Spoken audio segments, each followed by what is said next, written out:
How you doing, troops? Welcome to the first ever episode of Chasing Cars. So this YouTube channel is going to review used and pre-registered cars up to a £25,000 threshold. So I thought it'd be a fitting idea to start off by doing my own personal car, which is a 2018 Volkswagen Golf R. Now the purpose of these videos is to determine whether the car might be for you or might not, but hopefully you get a wee laugh along the way as I try my very best to make it as a YouTube sensation. So I'll have a wee walk around the car, I'll tell you a wee bit about it, and you can make the decision from there.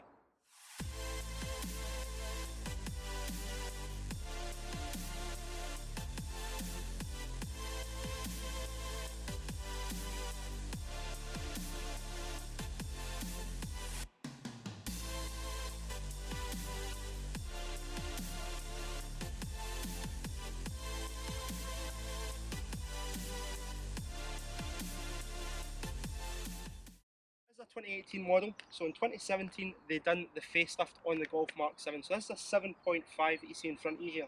So it's got the new headlights, new tail lights, new virtual cockpit and freshened infotainment system in the centre as well, which will all go over for you. I'll talk a wee bit about the performance of the car and the biggest thing, how it drives, how it feels on the road and how the fuel is on the car, because if you're like myself, you're a wee bit tight and you don't want to be pumping hundreds of money into fuel. So I'll have a wee walk around the car now and discuss a wee bit more with you.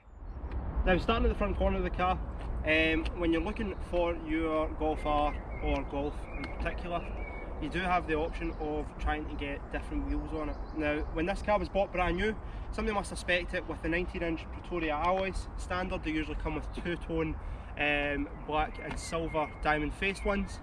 They also usually come with silver wing mirror covers as well. However, the previous owner again must have went for the wee tasty idea of black, which I think works quite nice with the white. It's quite contrasting, especially with the accents on the front bumper there as well. So what I'll do is I'll go to the boot and show you the boot size, because 9 times out of 10 if you're looking for a hatchback, you may want to have that extra space in the boot. Now you may want to have golf clubs, you may want to put a pram in there, you may have a Great Dane, you might have 3 Great Danes, but you're not going to fit that in the boot of this pal.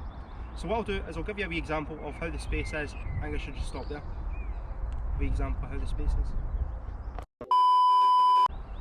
So if you follow me around to the back here, I'll just give you a wee idea of how big the boot on this car is. Now in my opinion, it is definitely spacious enough. You can definitely fit all your shopping in there. And to give you a wee example, my lovely partner in crime here is going to jump in the boot and give me a wee idea of how the size is.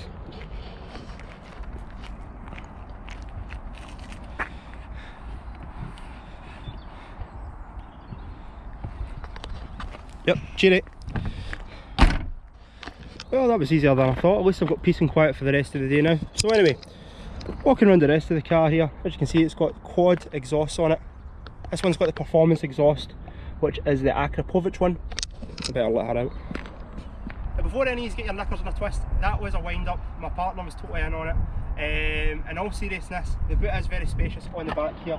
You could easily fit a full weekly shop in there. You could fit a set of golf clubs. It's also got a wee drop down point in the centre as well, which actually folds down, giving you more space into the rear of the car if no one's in the back seats. It also is equipped with a steel spare wheel in the rear there, and this one's got the upgraded Dyne audio sound system, so it's got a rear subwoofer in it. I can't comment for the ones that haven't got that, if it has got the subwoofer in the boot, and your toolkit around the edge there as well. But in my eyes, nice spacious boot, does the job that I need it to do anyway. Now, some of these cars are also equipped with a rear view camera, which is another additional which you can opt for in your search, and this folds out the Volkswagen badge, which is a nice wee touch because it means that the rear view camera isn't going to get dusty or dirty with daily use. If you're interested in safety in the car, the car's equipped with ISO fixed points in the rear for kids.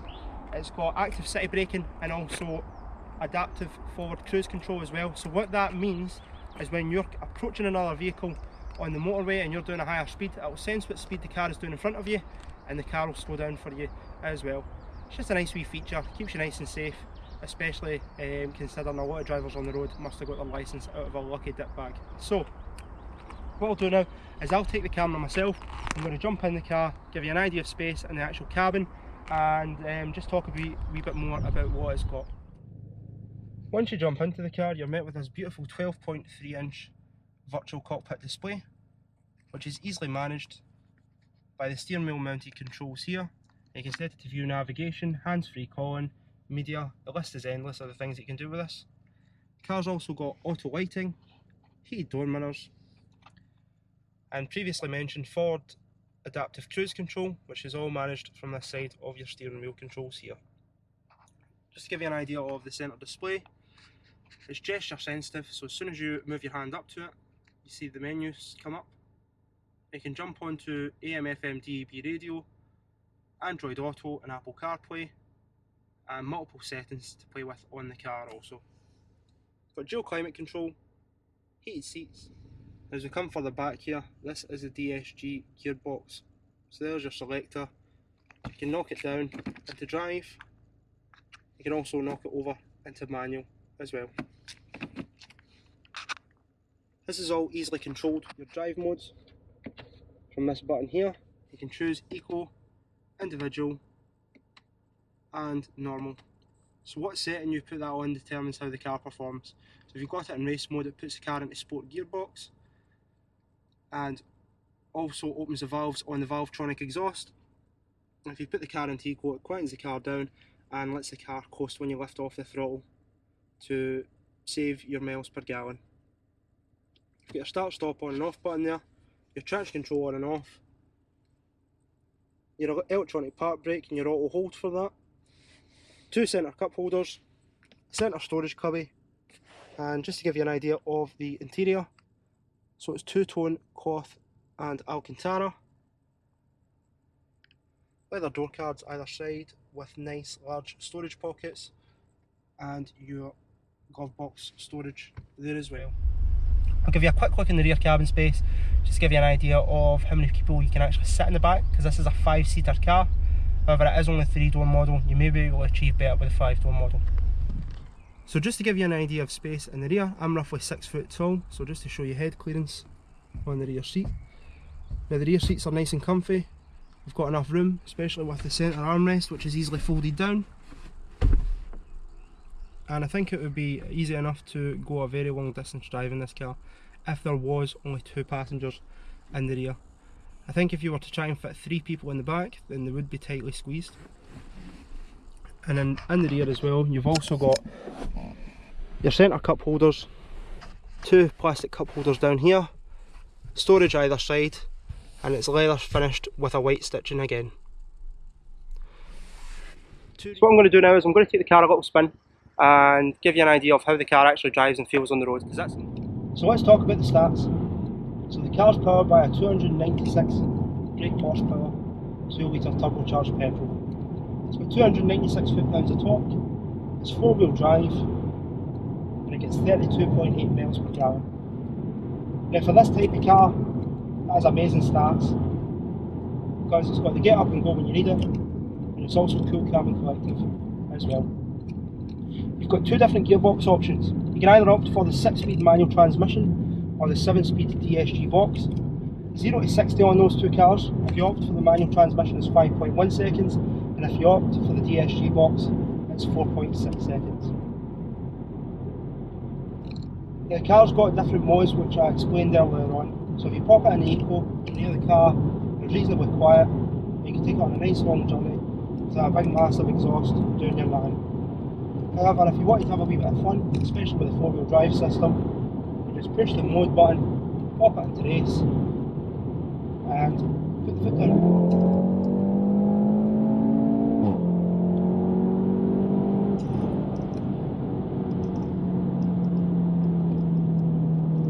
So I'll just calm down before I hurt myself. But in all seriousness, this car is a great all-rounder. It is a hatchback, so it is family friendly. A rough size in the boot, ISO fixed points in the rear, and plenty of safety features for your heart's content. And as I explained, if you change between the modes, you can make it cool, calm and collective, or if you pop it in race, it may rip your face off. So in my eyes, I would recommend buying this car.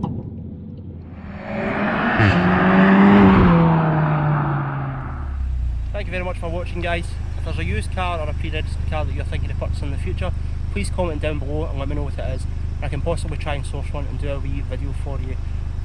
Please hit the subscribe button, turn the wee bell on for the notifications as well, and give me a wee thumbs up on the video. Take care, thanks again.